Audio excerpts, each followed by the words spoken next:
This lesson focuses on advanced generative modeling approaches used in modern AI systems. At this stage, the discussion moves beyond introductory concepts and into modeling choices that affect research direction, production feasibility, and long-term career growth. In real-world AI teams, generative models are selected not only for output quality, but for tractability, stability, and operational cost. Many professionals underestimate how deeply these choices influence deployment timelines and maintenance burden. A common mistake is treating all generative models as interchangeable tools rather than strategic system components. The practical implication is that senior engineers and researchers are expected to justify model selection with clear reasoning tied to business and research constraints. Mastery of these models signals readiness for advanced roles and reduces the risk of career stagnation caused by shallow understanding. The objectives of this lesson reflect expectations placed on experienced AI practitioners rather than beginners. In professional environments, understanding generative models means being able to compare approaches, explain trade-offs, and anticipate downstream consequences. Teams rely on this knowledge when deciding between research exploration and production delivery. A frequent misconception is assuming that implementation skill alone is sufficient without conceptual clarity. This often leads to poor architectural decisions and fragile systems. Practically, professionals who internalize these objectives are better positioned to lead model reviews, contribute to design discussions, and avoid being limited to execution-only roles. This depth directly influences promotion potential and long-term employability in advanced AI positions. Generative models are best understood through a clear taxonomy that reflects how they represent and sample from data distributions. In real AI teams, this taxonomy helps align modeling choices with infrastructure and evaluation constraints. Many early professionals mistakenly group all generative approaches under a single umbrella, ignoring fundamental differences in training and inference behavior. This misunderstanding can result in unrealistic delivery commitments or misaligned research goals. Practically, recognizing where a model sits in the generative landscape allows engineers to anticipate performance bottlenecks and maintenance costs. This clarity becomes a hiring signal for senior roles where architectural judgment is valued as much as coding ability. Score-based generative modeling focuses on learning the gradient of the data distribution rather than the distribution itself. In production-oriented research teams, this approach is valued for its flexibility and strong theoretical grounding. However, many practitioners underestimate the computational cost of sampling, leading to unrealistic expectations for deployment. A common career mistake is presenting score-based models as universally superior without acknowledging operational trade-offs. Practically, understanding when these models are appropriate protects professionals from overpromising and under-delivering. Engineers who communicate these limitations clearly are trusted with more complex systems and are less likely to experience burnout from repeated production failures. Flow-based models offer a distinct advantage through exact likelihood computation and invertible mappings. In industry settings, this property simplifies evaluation and monitoring.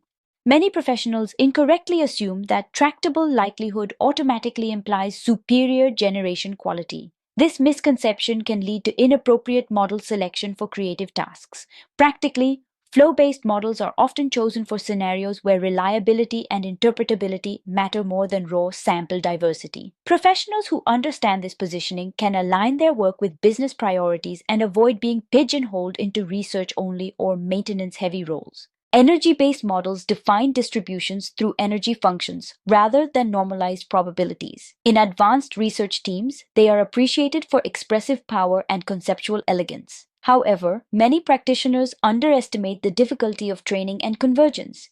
This often results in stalled projects or abandoned prototypes. From a career perspective, claiming experience with energy-based models without acknowledging their challenges can harm credibility.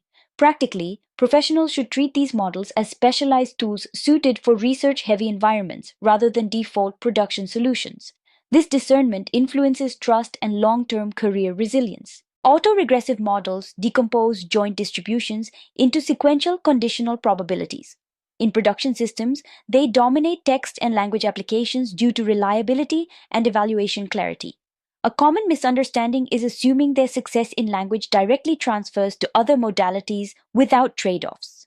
This can lead to inefficient architectures and latency issues. Practically, professionals who understand where autoregressive models excel are better equipped to justify design decisions. This knowledge often separates system designers from implementers and impacts promotion into senior technical roles.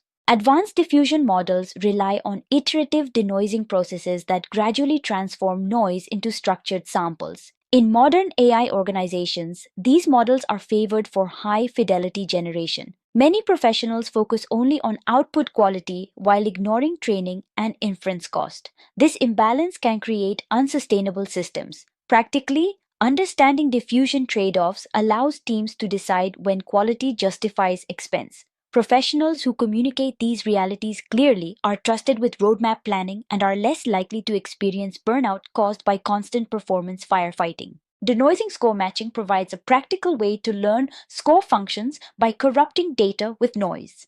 In real AI teams, this technique bridges theory and implementation. A frequent mistake is treating it as a minor training trick rather than a core modeling principle. This misunderstanding limits the ability to debug or extend models. Practically, professionals who grasp denoising score matching can reason about stability issues and sampling behavior. This competence often leads to ownership of critical components and stronger career trajectories. Likelihood tractability plays a central role in how generative models are evaluated and deployed. In production environments, exact likelihood simplifies monitoring and regression detection. Many early professionals assume likelihood accuracy directly reflects perceptual quality, which is often false. This misconception leads to misaligned evaluation strategies. Practically, understanding tractability helps teams balance research ambition with operational reliability. Professionals who articulate these trade offs gain influence in technical decision making and avoid being sidelined during system failures. Latent variable models aim to capture underlying structure through compressed representations. In industry, they are often used for controllable generation and interpretability. A common mistake is assuming latent spaces are automatically meaningful without careful design. This leads to brittle systems and misleading analyses. Practically, professionals who understand inference trade offs can build models that scale and adapt. This capability reduces rework and contributes to long term project success, directly affecting career sustainability. Mode collapse occurs when generative models fail to capture the full diversity of the data distribution. In real AI products, this manifests as repetitive or biased outputs. Many practitioners focus solely on visual quality and miss coverage issues until late stages. This oversight can damage user trust and product credibility. Practically, professionals who monitor diversity and fidelity are better equipped to deliver robust systems. This awareness is often associated with seniority and reduces the risk of high pressure remediation cycles. Evaluating generative models requires careful metric selection aligned with application goals. In industry, EFID and inception score are commonly reported, but they are often misused. A frequent mistake is treating metrics as absolute indicators rather than comparative tools. This can mislead stakeholders and distort development priorities. Practically, professionals who understand metric limitations can guide evaluation discussions and prevent false conclusions. This skill strengthens credibility and positions individuals as responsible technical leaders. Generative models are applied differently across image, music, and text domains. In production teams, domain constraints heavily influence model choice. Many professionals assume techniques transfer directly across modalities, leading to suboptimal results. This misunderstanding can slow delivery and erode confidence. Practically, recognizing domain specific requirements allows teams to align expectations and resources. Professionals who demonstrate this judgment are trusted with cross domain initiatives and complex product responsibilities. The central takeaway from this lesson is that advanced generative modeling is fundamentally about informed trade offs. In real AI careers, success depends on aligning model capabilities with organizational constraints. Many professionals stall by focusing on tools rather than principles. This leads to shallow expertise and limited advancement. Practically, developing a structured understanding of generative models enables better decisions, clearer communication, and more sustainable career paths. Professionals who internalize these lessons are better prepared for senior roles where judgment, not just implementation, defines impact.